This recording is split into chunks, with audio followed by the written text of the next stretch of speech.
जय हिंद बच्चों। तो लेकर आ चुका मैं आप लोगों के लिए फिजिक्स के कॉम्पिटेंसी बेस्ड क्वेश्चंस। तो आइए स्टार्ट करते हैं। सबसे पहले देखिए क्वेश्चन नंबर 64 में आप देखिए ऑलरेडी 63 तक आपको वीडियो मिल गया है। इसमें कहता है read the except from a story and answer the questions that follows. कहता है ऑन स्टेज, ध्यान से सुनिएगा इसको।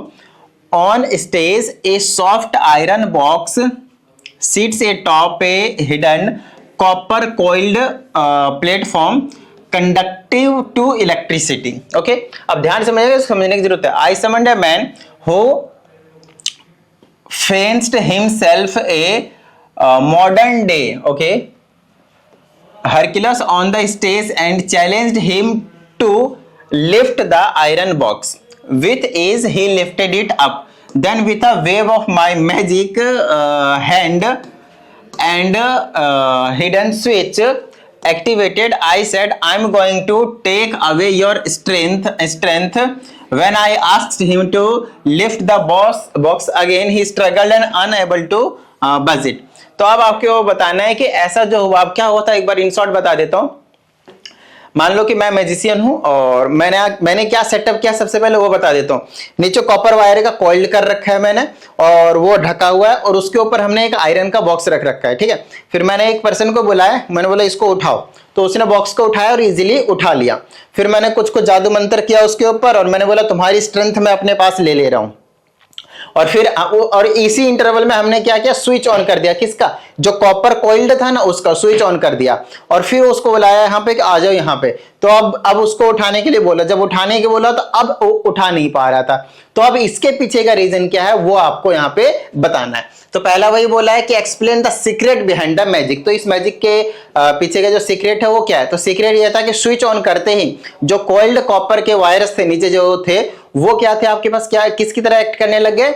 इलेक्ट्रोमैग्नेट की तरह। सोलेनॉइड बन गया ना, वो इलेक्ट्रोमैग्नेट की तरह एक्ट करने लग गया, जिसकी वजह से आयरन के आर्टिकल को क्या कर लिया उसने? अट्रैक्ट कर लिया। अब अट्रैक्ट कर लिया तो जब दूसरी बार पर्सन उठाने की कोशिश कर रहा था तो उसे लिफ्ट नहीं कर पा रहा था।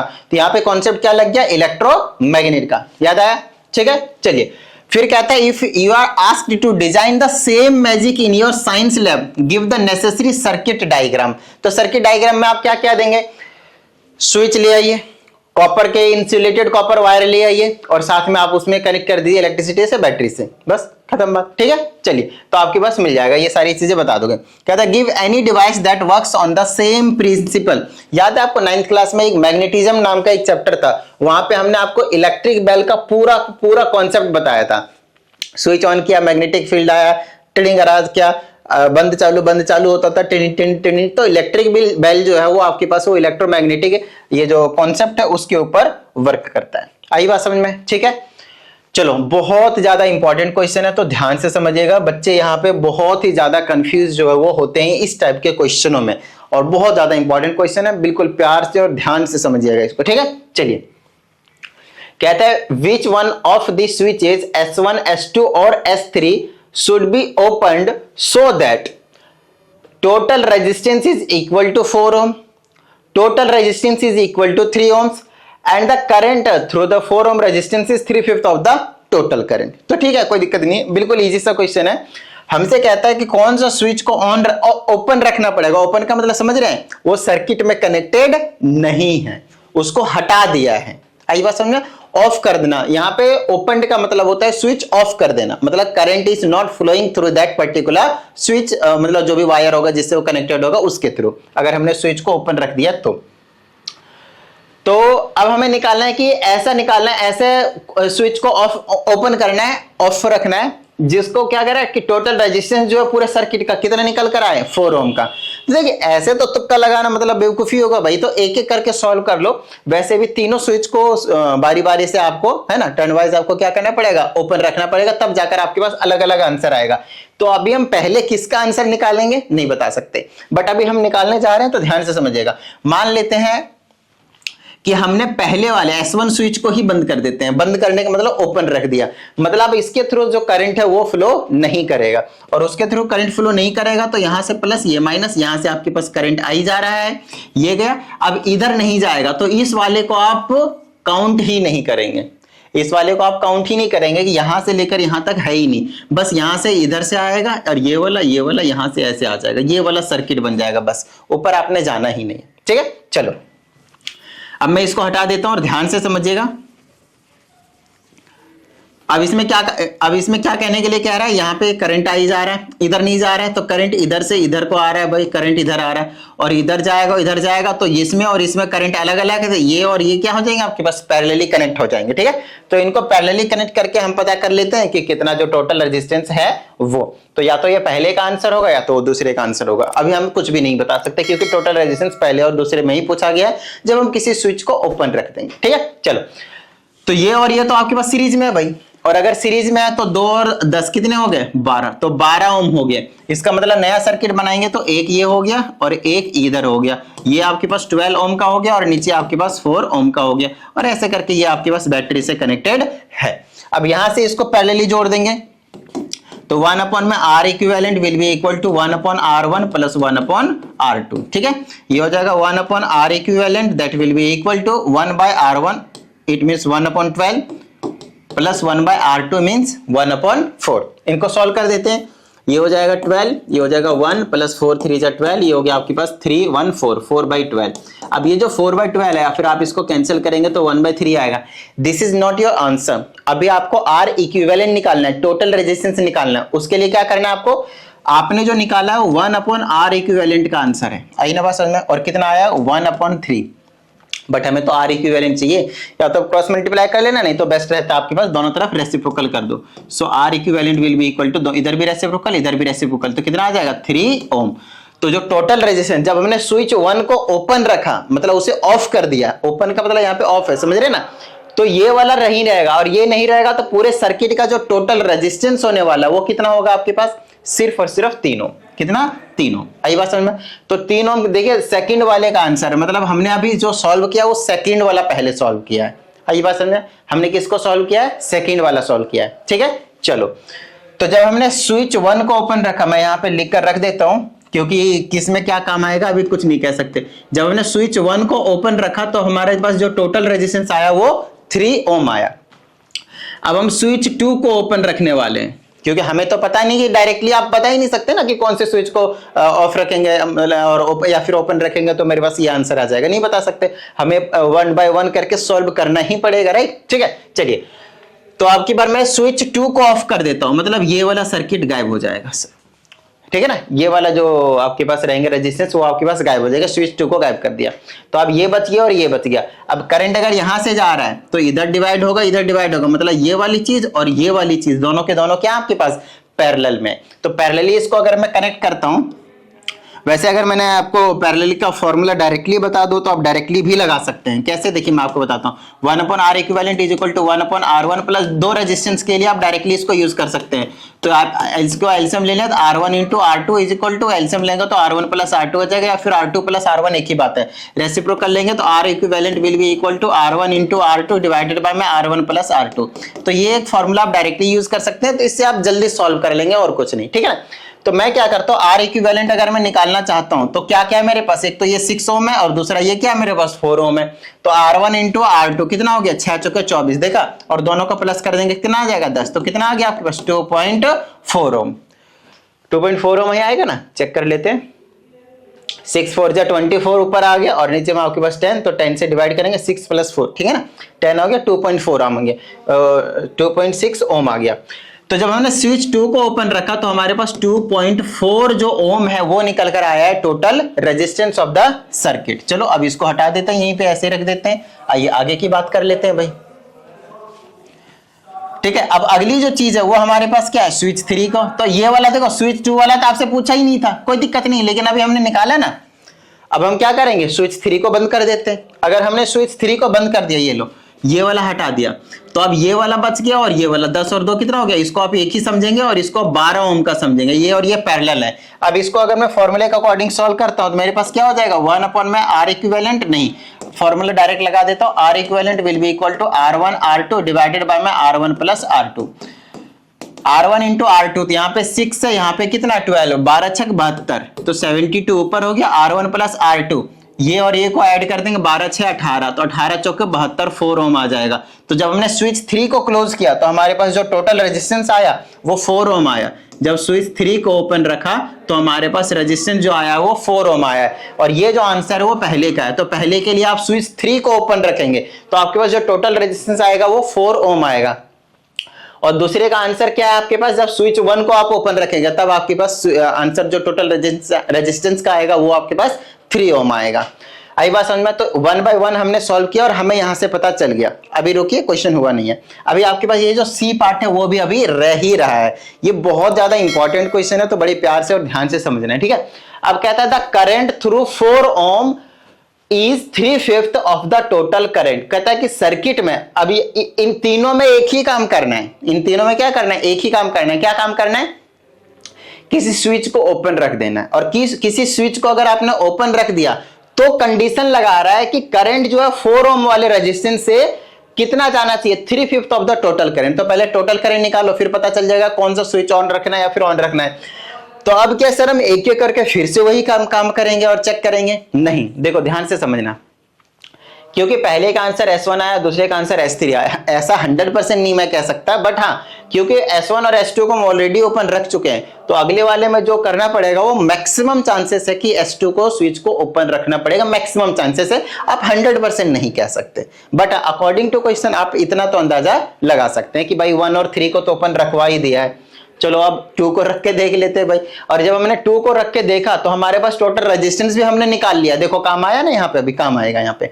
तो स्विच 2 को जब हमने ओपन रखा तो 2.4 ओम जो रेजिस्टेंस है वो हमारे पास आया है, ठीक है। तो अब हम करंट तो निकाल सकते हैं ना भाई, आ जाओ करंट निकाल कर चेक करते हैं कि कितना आएगा। टोटल करंट निकाल लेते हैं। टोटल करंट का 3/5 जाना चाहिए इसके अकॉर्डिंग, तो पता भी चल जाएगा कि स्विच 2 को ही ओपन रखना है या फिर नहीं रखना है, ठीक है। ध्यान समझिएगा, जब हमने स्विच 2 को ओपन रखा है तो उस केस में हमारे पास जो टोटल रेजिस्टेंस RT लिख देता हूं वो आपके पास 2.4 ओम आया हुआ है। और हमसे उसमें करंट को पूछना है, करंट एक बार पता करना है, फिर हम चेक करेंगे कि 3/5 है या नहीं है, ठीक है। चलो अब करंट अभी हम निकालेंगे। वहीं पे पोटेंशियल आपके पास गिवन है, आप देख सकते हैं बैटरी से कनेक्ट किया हुआ है 24 ओम से, तो वो आपके पास 24 ओम हो गया। We know that according to Ohm's law I is equal to V divided by R। अब फिर V is equal to IR, तो हमें तो I निकालना है भाई, है ना। V के जगह पे आपके पास कितना आ गया 24, R के जगह कितना आ गया 2.4, इसे इसको काट गया, पॉइंट हटाया, ऊपर 10 आ गया। So the answer is 10 ampere. So the answer is 10 ampere. आई बात समझ में, ठीक है। चलो इस करंट का ध्यान से सुनिएगा, इस करंट का 3/5 जाना चाहिए 4 ओम के हिसाब से, तो इसका 3/5 कितना होगा 10 × 3/5, टिंग टिंग 5 दूनी 10, 2 दिया 6। इसका मतलब ये है कि 4 ओम से जो करंट जाना चाहिए वो कितना जाना चाहिए 6 एम्पियर जाना चाहिए। आई बात समझ में, 4 ओम वाले रेजिस्टेंस से कितना करंट जाना चाहिए, क्या नाम है इसका 6 एम्पियर जाना चाहिए। तो लेट्स चेक कि ये सही है या फिर नहीं है, कि भाई 6 एम्पियर जो करंट है वो 4 ओम वाले सर्किट से मतलब रेजिस्टेंस से जा रहा है या नहीं जा रहा है। अभी हमने आपको एक चीज ऑलरेडी बता दिया है कि भाई ये जो चीज है S2 वो तो बंद ही रखा है हमने, तो इसको तो कंसीडर वैसे भी नहीं करना, ठीक है। अब ध्यान समझिएगा, अब हमारे पास 2 रेजिस्टेंस है, एक ये 6 ओम वाला और एक ये आपके पास 4 ओम वाला। अगर हम 6 ओम वाले को देखते हैं तो उधर जा रहा है और 4 ओम वाला इधर आ रहा है, तो करंट तो डिवाइड हो रहा है, इधर I1 करंट जा रहा है, इधर आपके पास I2 करंट जा रहा है। तो इधर कितना करंट जाएगा और इधर कितना करंट जाएगा वो हमें पता करना है। हमें पहले से पता है जब पैरेलली होते हैं तो सभी का वोल्टेज सेम होता है, पोटेंशियल डिफरेंस सेम होता है, और पोटेंशियल डिफरेंस दोनों के केस में कितना 24। तो अगर मैं कैलकुलेशन करता हूं इसके about current about 6 ohm, it will be V/R। V तो सेम है, V के जगह पे रख दिया हमने कितना 24 डिवाइडेड बाय R। R के जगह कितना आ जाएगा मेरे पास, R के जगह कितना है 6 ओम, तो इससे काट देंगे तो कितना आ गया मेरे पास 4 ओम, सॉरी एम्पियर ना, ओम क्यों, क्योंकि करंट निकाला ना हमने, तो 4 एम्पियर आ गया। मतलब I1 की जो वैल्यू आई है वो 4 एम्पियर आई है, और टोटल करंट कितना जा रहा है बताना जरा 10 एम्पियर, निकाल कर बताया तो था। तो अगर 4 एम्पियर इधर जा रहा है तो इधर I2 कितना आएगा 6 एम्पियर, तो 6 एम्पियर किसके थ्रू जा रहा है 4 ओम रेजिस्टेंस के थ्रू, यही तो आपको बताना था। इसका मतलब पूरी तरह सही है। अगर आप चाहते हैं कि यहां के लिए भी निकाले तो निकाल लो भाई, जरूरी नहीं है ऐसे करके हम निकालो, ऐसे करके निकाल लो। करंट थ्रू 4 ओम क्या हो जाएगा V/R, V कितना है 24। आई बात समझ में। आर कितना है 4, इससे इसको काट देंगे तो 6 एम्पियर। लो भाई यहां से भी आपने निकाल दिया। तो 3/5 ऑफ द टोटल करंट 4 ओम के थ्रू जा रहा है या नहीं जा रहा है? बिल्कुल जा रहा है। इसका मतलब इस केस में आपको स्विच 2 को आपको क्या करना पड़ेगा, ओपन रखना पड़ेगा या फिर उसको बंद कर देना पड़ेगा। उसका सेम ही मीनिंग है। आई बात समझ में, ठीक है। तो सर स्विच 1, स्विच 2 और स्विच 3 को बस ओपन और क्लोज ही बताना था, बस इतने के लिए हमें इतना लंबा करना पड़ा। एग्जैक्टली तो ये एमसी वाले क्वेश्चन नहीं, एक मार्क्स वाले, ये आपके पास सबसे ज्यादा लॉन्ग वाले क्वेश्चन आपके पास। सब कुछ यहाँ पे आपको करके देखना पड़ेगा। हाँ, एक बार आपने ऐसा क्वेश्चन कर लिया, इस टाइप का आपने और दूसरे क्वेश्चन 2-3 क्वेश्चनों की प्रैक्टिस कर ली, बस और क्या करने की जरूरत है। फिर आप बहुत जल्दी कर पाएंगे इसको। अभी तो टाइम लगा होगा, इसमें कोई डाउट वाली बात नहीं, टाइम लगना मतलब बनता भी है ऐसे क्वेश्चनों में, आपको टाइम देना पड़ेगा ही पड़ेगा, और कोई ऑप्शन भी नहीं है। बट हाँ, एक बार टाइम देने के बाद आपको मजा आने लग जाएगा, सारी चीजें जो आपको समझ में आ जाएंगे। ठीक है, चलो भाई, तो आगे की बात करते हैं। अब हमारे पास है क्वेश्चन नंबर 64 करा दिया, 65 करा दिया। अब हम बात करते हैं 66 की। ठीक है, ध्यान से समझिएगा, इसको ध्यान से समझिएगा, बड़ा ही प्यारा सा क्वेश्चन है। इसमें हमसे कहा है, देख लेते हैं क्या कहा है भाई। कहता है in the given diagram X represents या conductor current carrying into the plane. तो ऐसा एक पेपर है, ऐसा है ना, और इसमें ये जो एक्स दिखाया, आगे से चल के आप 11th में जाएंगे, 12th में जाएंगे, आपके पास फिजिक्स होगा, और आगे चल के जितने भी फिजिक्स में हम रिप्रेजेंटेशन देते हैं, मैं अभी बता देता हूं, आप आगे भी यूज करेंगे, और अभी के लिए भी खैर है ही है। अगर कहीं पे आपको इस तरह से क्रॉस देखने को मिल रहा है, क्रॉस देखने को मिल रहा है, ध्यान समझिएगा, क्रॉस देखने को मिल रहा है, तो इस क्रॉस का मतलब क्या होता है? इसका मतलब होता है इनटू द स्क्रीन। क्या मतलब होता है इसका? Into the screen. चाहे इसके जगह आपके पास कुछ फिजिकल क्वांटिटीज का मेंशन जरूर रहेगा कि आप किसके बारे में बात कर रहे हैं। कई बार आपसे मैग्नेटिक फील्ड के बारे में बात करेंगे, कई बार आपसे करंट के बारे में बात करेंगे, कई बार आपसे फोर्स के बारे में बात करेंगे, कई बार आपसे यहाँ पे अभी आपने देखा कि कंडक्टर के बारे में बात कर रहा है। और किसी भी चीज की डायरेक्शन बेसिकली बताने के लिए हम इस तरह का जो कन्वेंशन है उसे हम यूज करते हैं। जैसे कि आपको मैंने यहाँ पे क्रॉस लिखा, तो मैंने बोला ये जो मैग्नेटिक फील्ड का डायरेक्शन है ना, वो क्रॉस से दिखाया है। तो क्रॉस से दिखाने का मतलब है इनटू द स्क्रीन है, मतलब इस वाले डायरेक्शन में जा रहा है, बाहर से अंदर की ओर जा रहा है, इसका ये मतलब होता है। तो यहाँ पे भी आपको बिल्कुल ठीक ऐसा ही इमेजिन करना है कि यहाँ पे ये जो क्रॉस लिखा हुआ है, ध्यान से समझना, यहाँ पे जो क्रॉस लिखा हुआ है उसका मतलब है ये कंडक्टर ऐसे करके जा रहा है, इस तरह से अंदर की ओर। आगे बात समझ में? ठीक है, चलो भाई, अब इसमें आगे देखते हैं क्या कहा जाता है। Into the plane of paper and kept in a magnetic field, north and south represent the poles of a magnet and concentric circles of the magnetic field lines produced by the conductor।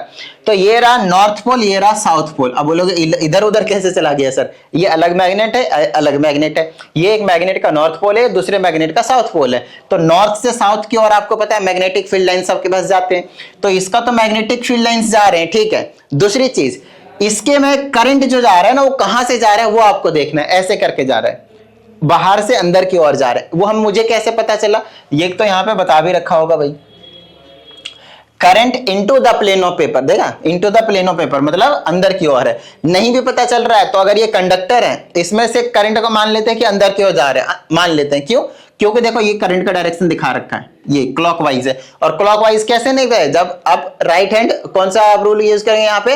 Right hand thumb rule. मैं Fleming's का बात नहीं कर रहा हूँ, ध्यान रहे, Fleming's की बात नहीं कर रहा हूँ मैं, यहाँ पे राइट हैंड थंब रूल की बात कर रहा हूँ मैं। राइट हैंड थंब रूल से हम क्या करते हैं? मैग्नेटिक फील्ड लाइंस के डायरेक्शन को पता करते हैं।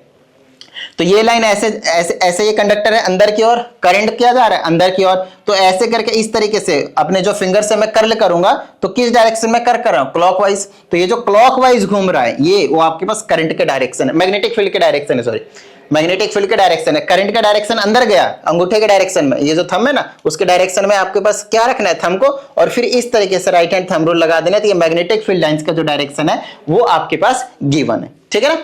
इनटू द पेपर जो है, into the plane of paper कौन गया? कंडक्टर। और जो मैग्नेटिक फील्ड लाइंस है वो क्या है आपके पास? क्लॉकवाइज।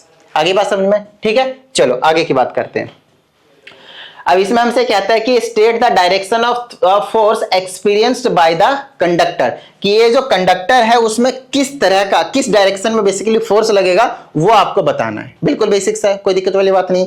देखिए आप समझिएगा, यहां पे मेन चीज है, जब भी हमें फोर्स का डायरेक्शन पता करना होता है तब हम फ्लेमिंग्स का लेफ्ट हैंड रूल अप्लाई करते हैं, ये वाला। और जब भी कभी हमें इंड्यूस्ड करंट का डायरेक्शन पता करना होता है तो हम फ्लेमिंग्स का राइट हैंड का रूल का यूज करते हैं, और जब कभी हमें मैग्नेटिक फील्ड लाइंस का डायरेक्शन पता करना होता है तब हमें ये राइट हैंड थंब रूल का यूज करते हैं। तो इन तीनों का एक प्रॉपर यूज जो है वो दिमाग में बिठा लीजिएगा, ठीक है। चलिए, क्योंकि अभी हमें यहाँ पे फोर्स का डायरेक्शन पता करना है तो उसके लिए हम फ्लेमिंग्स लेफ्ट हैंड का जो रूल है उसे हम यूज करने वाले हैं। तो इसको आप इनटू द प्लेन मानिए, करंट का डायरेक्शन अंदर जा रहा है, आपको पता है इन तीनों में ये आपके पास किसको, फोर्स को रिप्रेजेंट करता है, ये मैग्नेटिक फील्ड को और ये आपके पास करंट को। तो इसको हम करंट के डायरेक्शन में रखेंगे, इसको मैग्नेटिक फील्ड के, और इसको किधर रखेंगे हम, अपने फोर्स के, ये अपने आप बताएगा, ठीक है ना, ये अपने आप बताएगा।